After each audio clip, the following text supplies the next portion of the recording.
County is filled with the history of the United States, and Hunterdon County Historical Society possesses many historical documents. And I point out that when Washington crossed the Delaware on Christmas night in 1776 to march to the Battle of Trenton, he was crossing into what was then Hunterdon County.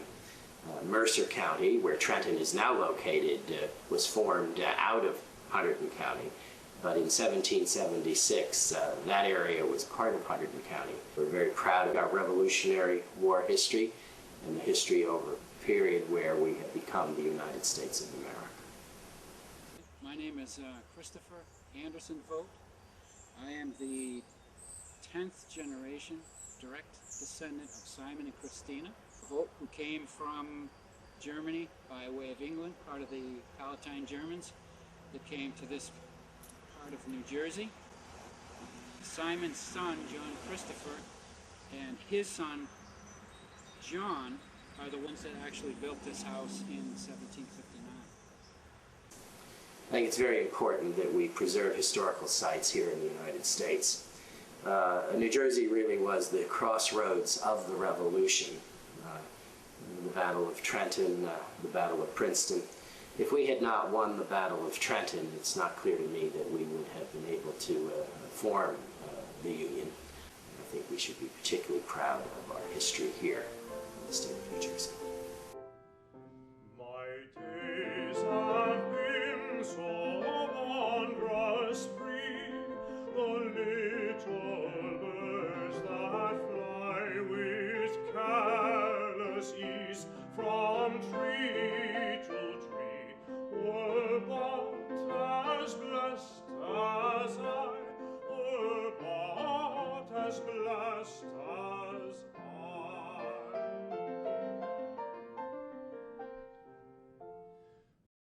He purchased it in 1759 for 712 pounds and 10 shillings, 285 acres. And a number of years later, his son purchased another 203 acres for 407 pounds. They cultivated the land and had a very successful homestead. The first 3 generations of Voughts that came over was in 1710, I believe, and the first 3 generations lived here on this property. They were farmers, and from what I remember of my history is that because they went from Germany to England, they were destitute, not just the Voughts, but the Palatine Germans. And the Crown sent them to America, gave them free ride, I guess, provided the land to work so that they could make their own money and be profitable in a new country.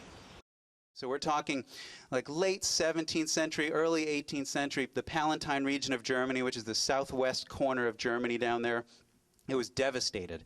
It had been through decades of wars, invasions from the French, invasions from Spanish, and it was just really decimated. The people were poor, so 10,000 Palatines start leaving the area, going to look for a better life. So one of the places they go is England. England was doing this nice little program. They say, hey, we want to colonize this area over the ocean.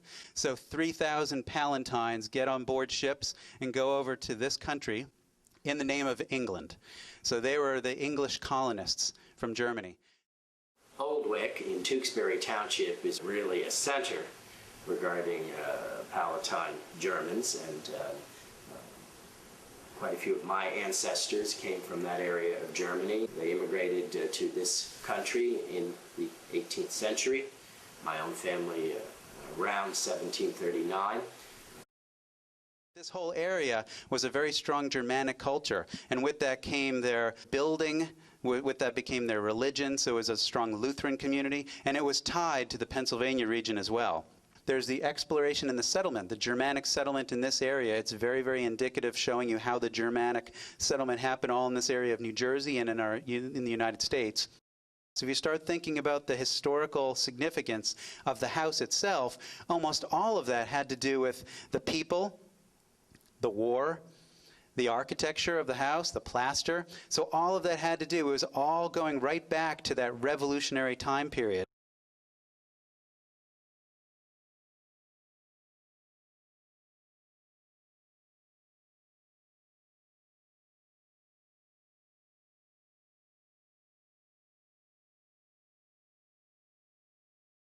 This is a quote written by the governor of New Jersey, William Livingston, to General George Washington on October 5th, 1777. Your Excellency, I really pity Your Excellency's situation with respect to the Tories. In my small department, meaning New Jersey, I have infinite trouble with them. Now, he gives his definition of a Tory. A Tory is an incorrigible animal, and nothing but the extinction of life will extinguish his malevolence against liberty. Okay? So that kind of sets the stage for you a little bit. Now, does everybody know what a Tory is? Well, it's in English. It's named after the English party, the Tories and the Whigs. Were the two political parties at the time. The Tories were the supporters of the king. The Whigs were the loyal opposition. The definition of a Tory here was an American colonist who sided with the British. Okay? We called them Tories if you were a patriot. They called themselves loyalists. On the other side are the patriots. We call them patriots because they're patriotic to the country. Would the British call them patriots? Now, what would they call them? Rebels. Loyalists were about 1/3 of the people of New Jersey, and those who supported the American Revolution were another third. And I would say a third of the people took a position of waiting to see who was going to be successful. The Loyalists were loyal to the Crown because the Crown said, here's some free land, here's your passage, go be successful. And they wanted to honor that. And some of the Loyalists would have, whether it be a brother and an uncle or a brother and a son, they may be of the same family, and when it became time to choose, one of them might be a Loyalist, and another in the party or in the family would be a patriot. So whichever side won, they know they would be able to keep their belongings, their property, their house, whatever they happen to have here, their livestock.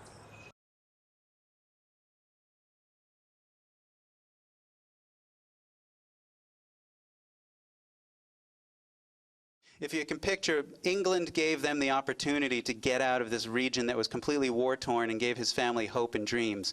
So when this rebellion starts, he didn't really mind taxation without representation and things like that. He was okay being loyal to the crown that gave him these opportunities, so he remained loyal. It wasn't that he actively did something, he remained loyal to basically the government that gave him the opportunity. The tavern is more in the 18th century, more than what a tavern is today. It was a place where you went to get news, it's where you went to gather and socialize. Yes, you went to drink, you went to eat. It was the community center, really, of the area. In the 18th century, to have your tavern, you had to have your neighbors sign your license. The Vought signed Jones's tavern license 4 times, 1763, 1767, 1770, and 1775. So they were good friends. You don't sign it unless you really like the guy. Vaught and Jones were best friends, but that will change. I don't think they wanted to fight. I think they were forced into it, and they were forced to leave. It's my understanding that initially John Christopher and his son John would go back to Staten Island, and they left the wives here to take care of the farm and the house, at least in the initial stages of the revolution. And then eventually, I guess the wives followed, and they confiscated the property here, the livestock, they sold that off, and eventually the house was auctioned off to, I guess, the local government. Christopher and his son John become very actively loyal. They start becoming leaders in the community. They form little militias. Eventually, they get into a lot of trouble. The Patriots come, they get arrested, they get out. They lost. They were on the losing side, so they're forced to abandon the property. So they eventually leave to New York and go up to Nova Scotia, where they're in exile. I think it was somewhere between 3,000 and 8,000 Palatine Germans. They all ended up getting shuffled off to Nova Scotia. This property was taken over by the state, and I believe they spent approximately 8 years in Nova Scotia and came back to Waynesburg, New York, where while they were living here, they had purchased 2,000 acres up in Duanesburg. So they came back by boat.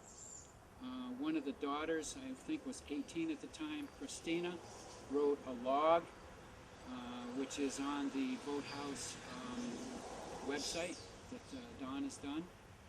So people can go and take a look at the original manuscript of how they came back to Duanesburg.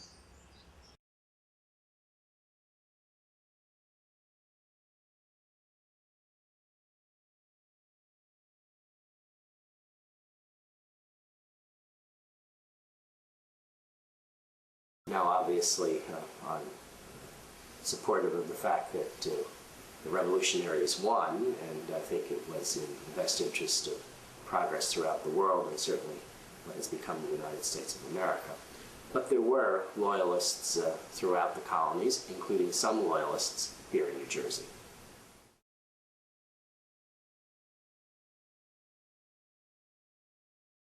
Around 2003, Clinton Township needed a new middle school. So they were looking around for sites, and this was a great site. Great location, good access, and it had this farm. The farm was owned in modern times by the Johnson family.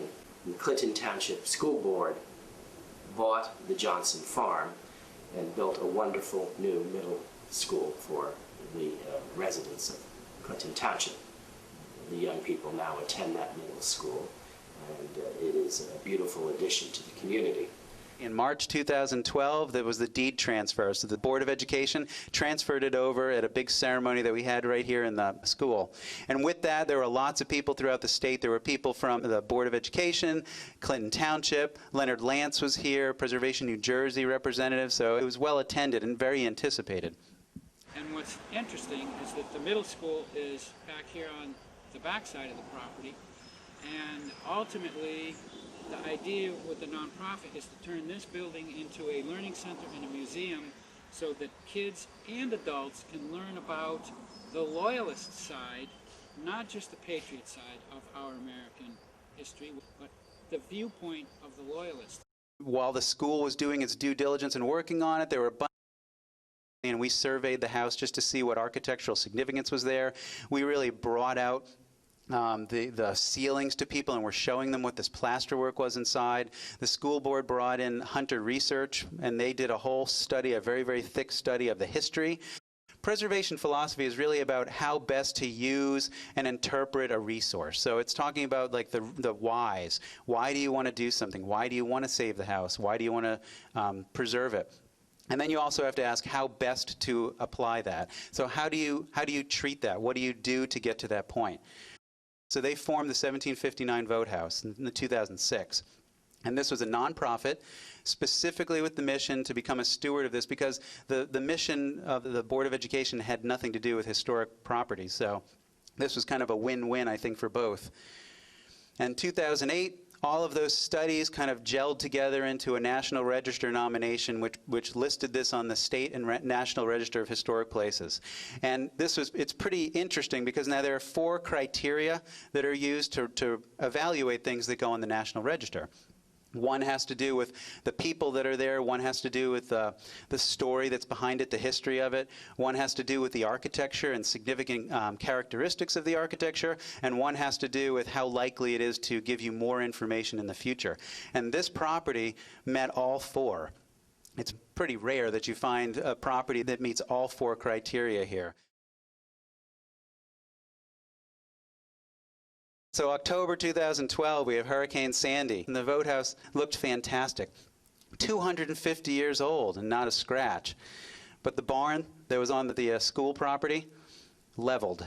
So the school did whatever they could do, but at this point there was no saving this building. Once that barn went, no one can identify that this is a farm anymore. And the farmhouse was the centerpiece of that whole site. One of the reasons that this house is so special is what's inside, this treasure. And the treasure is not protected by a serpent, the treasure is the serpent. Along with some other things, the history and some things, but architecturally, one thing that makes this house very special is the plasterwork. And this plasterwork concept was coming from the Palatine German region, so that was very much more of the German influence than the English influence. And so this room has the plaster ceilings of one of the ones in my sketch, and it's a symmetrical pattern around the whole ceiling. We lost part of the ceiling in 2006, and it was just due to the roof that was leaking.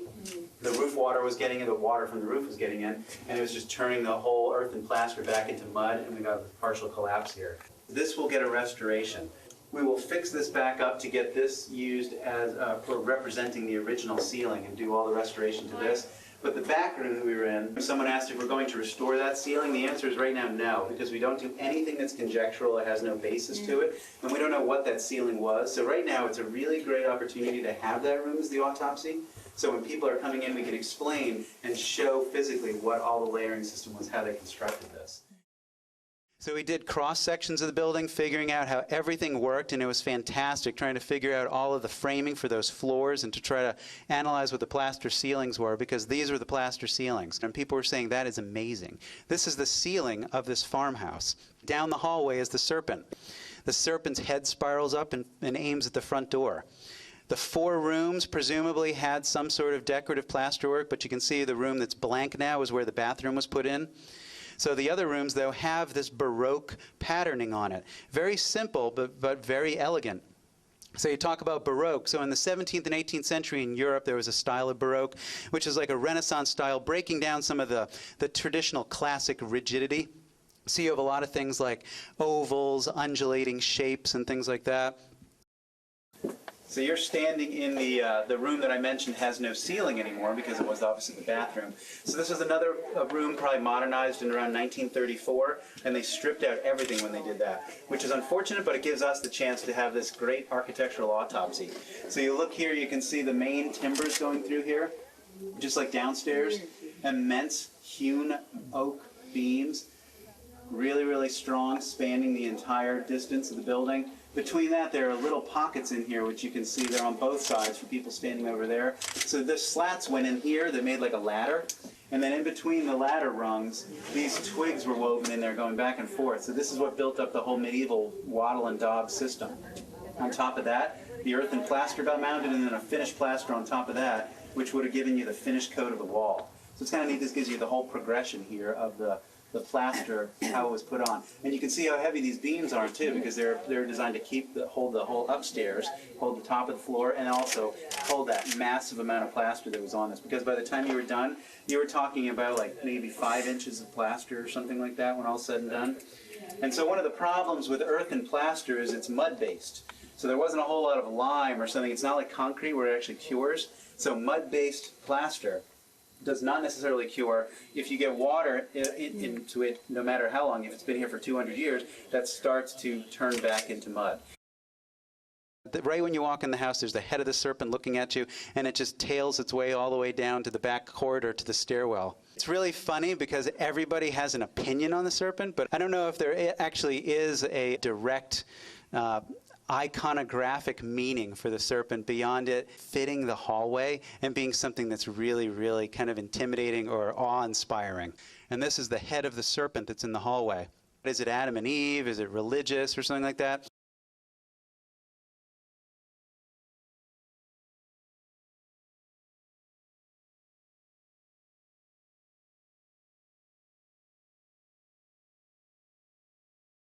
I don't know historically the significance of that.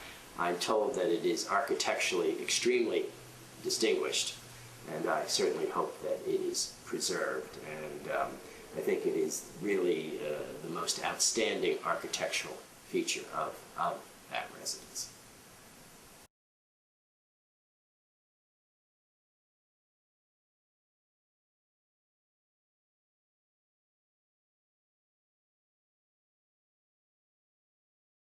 So the period of significance, that's the range, how far, in history that property is important. And then the period of interpretation has to do with how do you then communicate that to anybody who wants to know, visitors to the site, people you're trying to educate, how do you communicate that period of significance?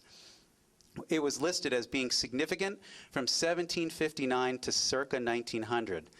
Now, that's a really, really big window to be significant, but the agricultural heritage and the fact that the building still existed in kind of a legible format to see that it was a farm, that's what sort of brought it to that point. And you can see because at that time there was the smaller barn, the older barn, That was the 19th century barn. There was the Vought house, which had a whole bunch of layers onto it from 1759 all the way up to circa 1900. And there was the large barn, the 20th century barn that was on the grounds of the school. Some interesting things that are in this picture, and part of what we do is we kind of do architectural forensics. So we're looking at this picture, and in the lower right-hand corner, you probably can't even see this, but we can with a loop if we're looking at it. This is right before the little kitchen wing goes on. And the very corner is all nibbled away, like it looks someone chewed, it looks like you chewed the corner of the building. Well, that told us that there was something toothed in there into the masonry, so that something must have preceded that small little shed addition on that side that was built in 1935.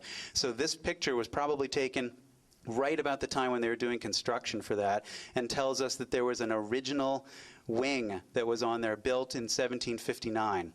That's part of our task to try to figure out what that was as time goes on.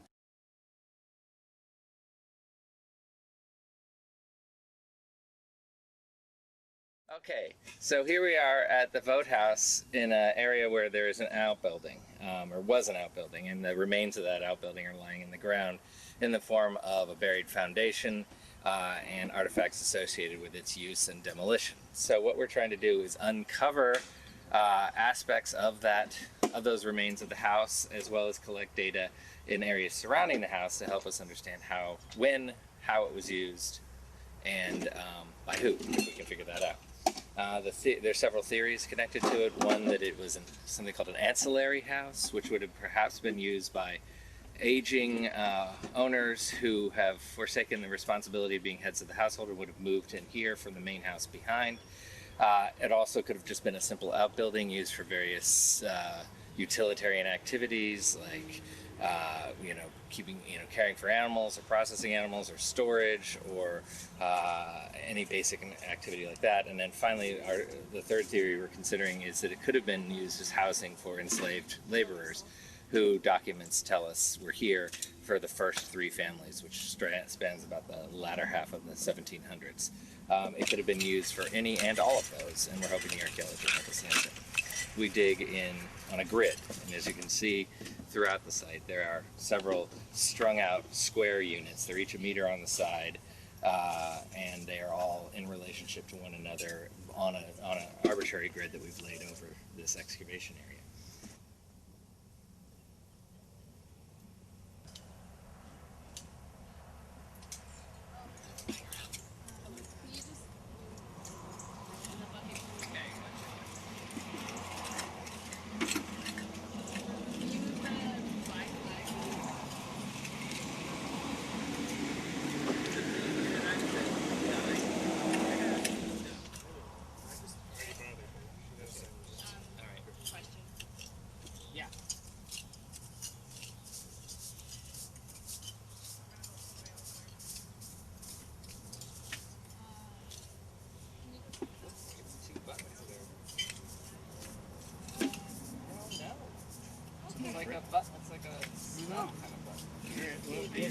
Doing the right thing. So Eyes instead of a button and an eye. You would stick it in between them and it would hold it in place.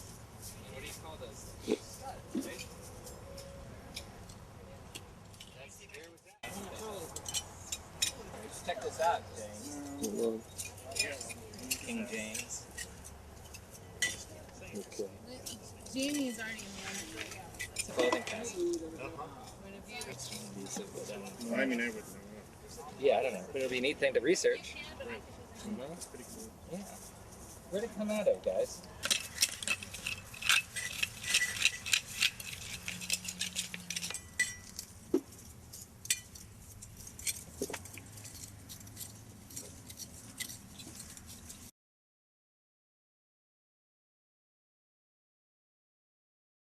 So let's look at each unit one by one, and we'll see what we're learning so far.